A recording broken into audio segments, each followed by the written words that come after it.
वंशी विभूषित करा नवनीरदाभात् पीताम्बरा धरुण बिंब फलाधरोष्ठात् पूर्णेन्दु सुंदर मुखाधर विंद नेत्रात् कृष्णात् परम किमपि तत्त्वमहं न जाने।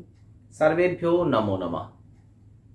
आज हम इस वीडियो में जानेंगे कि श्री कृष्ण जन्माष्टमी 6 सितंबर को मनाई जाए या 7 सितंबर को, साथ ही अष्टमी तिथि, रोहिणी नक्षत्र और चंद्रोदय किस समय होगा, ये सभी हम जानेंगे।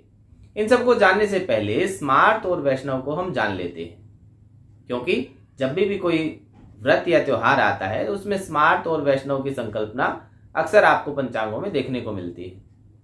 तो धर्म सिंधु के अनुसार यस्य दीक्षा अस्ति वैष्णवी इत्यादि लक्षण युक्ता वैष्णवास तद भिन्ना स्मार्ता इति महानिबंधेषु उक्तम।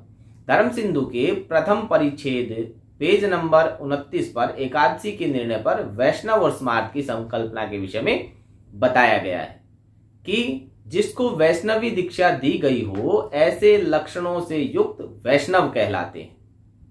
दीक्षा के समय उनके हाथ, कंठ या कंधे इत्यादि पर कोई चिन्ह लगाया जाता है। आप इसको इस प्रकार से समझें जैसे अपने गांव देहात में बैल पर त्रिशूल का निशान आपने देखा होगा। जिस पर वह निशान लगा हुआ होता है वह खुले में चरता है, कभी भी बैलगाड़ी में वह नहीं जोता जाता है। तो इसी प्रकार से किसी चिन्ह या माला आदि धारण करने वाले वैष्णव कहलाते हैं और इनसे भिन्न सभी स्मार्त कहलाते हैं। अतः स्पष्ट हुआ कि हम जो गृहस्थी लोग हैं वो सभी स्मार्त में आते हैं। अब बात करते हैं कि भगवान श्री कृष्ण जी का जन्म कब हुआ था। तो श्री कृष्ण जी का जन्म भाद्रपद मास के कृष्ण पक्ष की अष्टमी तिथि, वार बुधवार, नक्षत्र रोहिणी और अर्धरात्रि को वृषभ के चंद्रमा में हुआ था। धर्म सिंधु में भी ब्रह्म पुराण का संदर्भ दिया गया है और कहा गया है तथा भाद्रपदे मासी कृष्णाष्टम्यां कलौ युगे अष्टविंशति में जातः कृष्णौ सौ देवकी सुतः। अधिकांश विद्वान इन सब बातों से अलग अलग योगों को ग्रहण करते हैं, लेकिन सर्वमान्य सिद्धांत यह है कि अर्धरात्रि में रहने वाली अष्टमी तिथि मान्य है। साथ ही धर्म सिंधु में भी कहा गया है कि अष्टमी तिथि चंद्रोदय व्यापिनी भी होनी चाहिए। ग्रंथों के अनुशीलन के बाद अब विचार करते हैं 6 और 7 सितंबर पर। तो 6 सितंबर को नई दिल्ली के पंचांगों के अनुसार अष्टमी तिथि दोपहर बाद 3:38 पर आ जाएगी और रोहिणी नक्षत्र सुबह 9:19 पर ही आ जाएगा और इस दिन वार भी बुधवार रहेगा और चंद्रमा भी वृषभ राशि का होगा तथा चंद्रोदय हो जाएगा 22:57 पर रात में, अर्थात अर्धरात्रि के समय में चंद्रोदय भी हो जाएगा। अतः ये सभी योग 6 सितंबर को बन रहे हैं।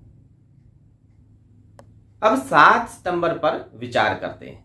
इस दिन अष्टमी तिथि दोपहर बाद 4:14 तक रहेगी, जबकि रोहिणी नक्षत्र सुबह 10:24 तक ही रहेगा और रात को 11:16 पर मिथुन का चंद्रमा भी आ जाएगा, अर्थात अर्धरात्रि से पहले ही मिथुन का चंद्रमा आ जाएगा और इस दिन चंद्रोदय होगा वो 23:45 पर होगा, जो कि नवमी तिथि में होगा। उस समय अष्टमी तिथि नहीं होगी। अतः 7 सितंबर को अर्धरात्रि में न तो रोहिणी नक्षत्र है, न अष्टमी तिथि है, न वृषभ का चंद्रमा है और न ही बुधवार है और न ही अष्टमी में चंद्रोदय है। तो 7 सितंबर को जन्माष्टमी कैसे हो सकती है?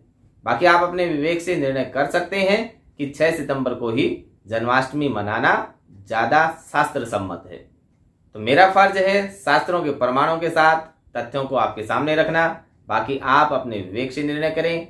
जैसा मैंने आपके सामने प्रमाण रखा उसके आधार पर 6 सितंबर को ही जन्माष्टमी का व्रत करना और जन्माष्टमी मनाना ज्यादा शास्त्र सम्मत है।